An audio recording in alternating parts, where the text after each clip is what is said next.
Oi, eu sou a Steph e hoje eu vou estar comentando um pouquinho sobre o novo livro do Peter Salvatore, O Sombra e Redenção.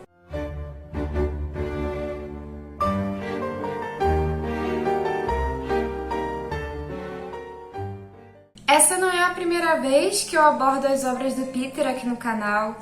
Eu já cheguei a comentar sobre os dois primeiros livros dele e um desses livros tem relação com o livro que eu vou comentar hoje, eu vou explicar mais pra frente. Mas enfim, o Peter, ele tem se destacado aí bastante na cena de literatura gótica brasileira. Ele é um dos autores que mais tem divulgado outras obras e também tem contribuído, que eu acho interessante.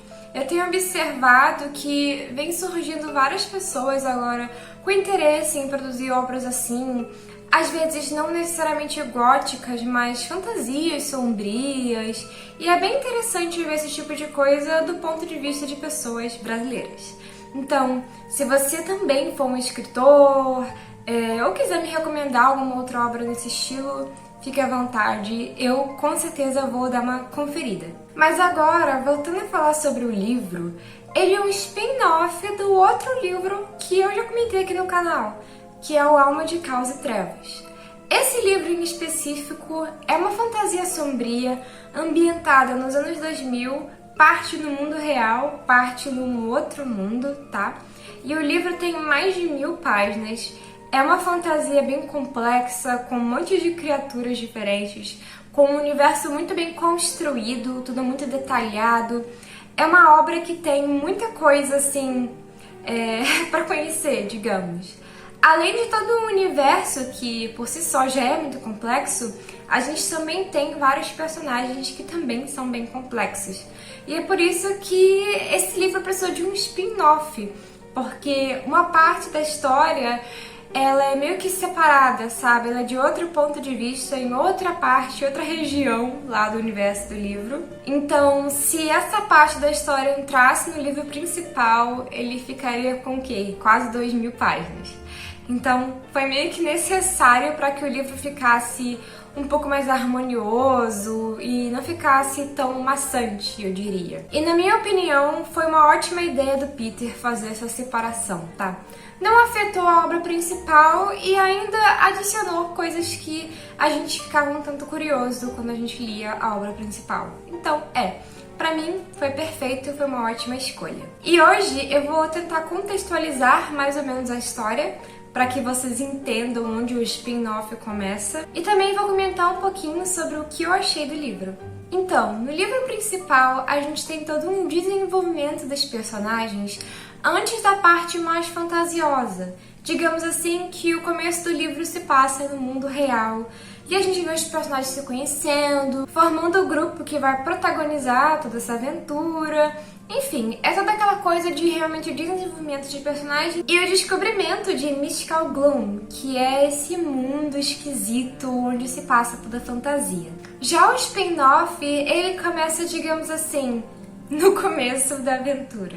Quando esses personagens chegam em Mystical Gloom, eles não têm noção de que ali existem leis e que existe tudo muito bem determinado, sabe? E também existem suas punições. Então, no meio de um surtinho, um personagem acaba eliminando uma daquelas criaturas, um animal, digamos assim, daquele universo. O que esse personagem não esperava é que umas fadinhas surgem e dizem: opa, aqui você não pode fazer isso. E ele meio que é punido. Ele é obrigado a ir lá longe, num outro lugar, tem que atravessar um monte de coisa para poder chegar até lá, para poder recuperar um animal e botar no lugar daquele. E pode parecer algo simples, mas não é. É toda uma aventura, é toda uma travessia. E óbvio, né? Se fosse simples, não teria um spin-off só sobre isso, tá? Só que, para ele não ir sozinho, o grupo decide que o ideal é que eles se separem para que fique tudo mais fácil e organizado, digamos assim.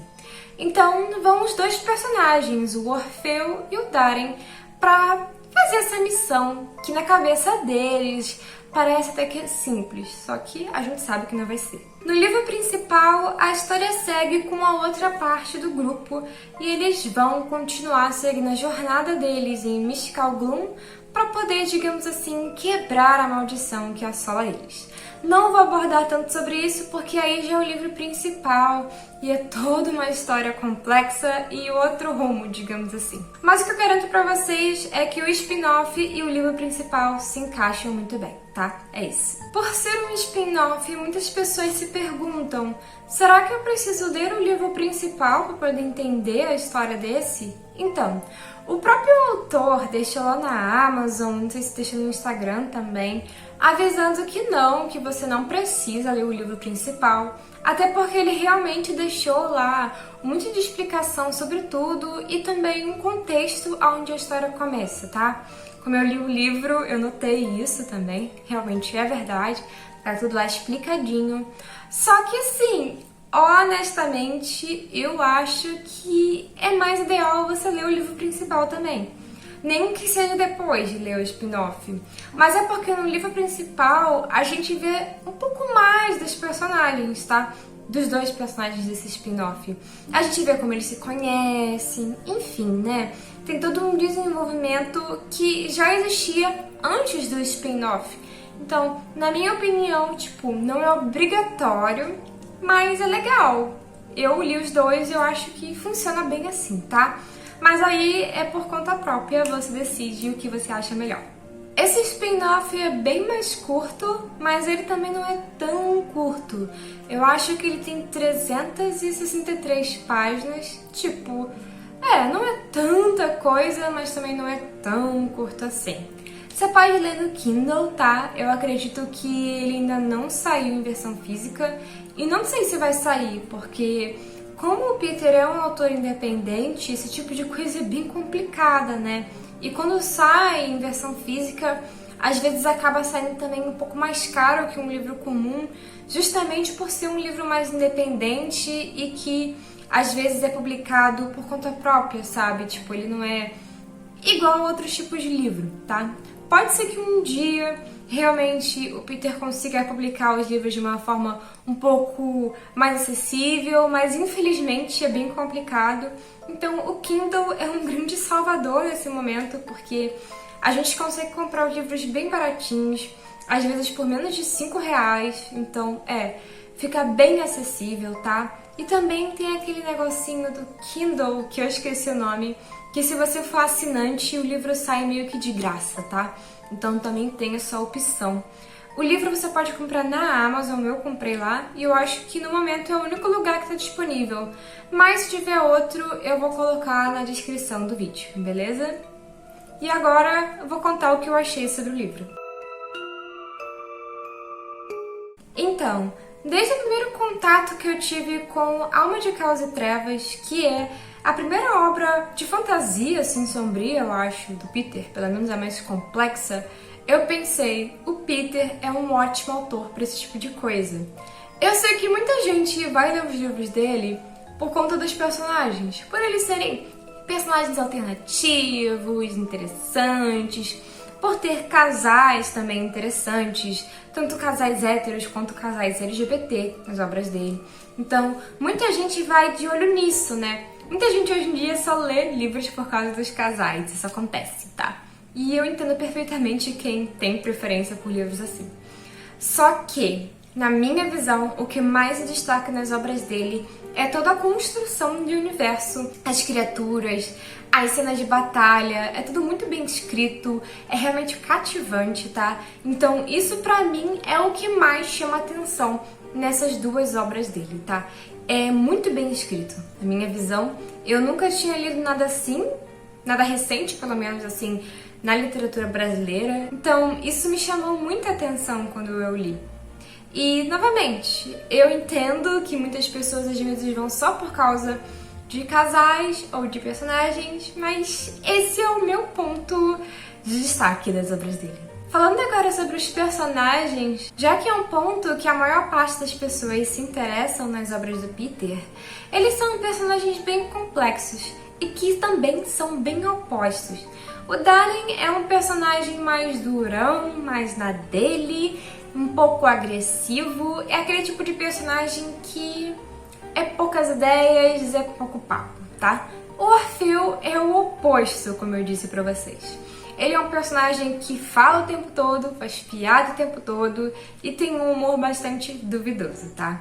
Então, imagina, esses dois personagens são condenados a ir nessa aventura juntos, tá? E eles vão ter que aprender a trabalhar em equipe. Só que ao mesmo tempo, eles também possuem sentimentos ali, um pelo outro, que vão ser desenvolvidos durante a obra.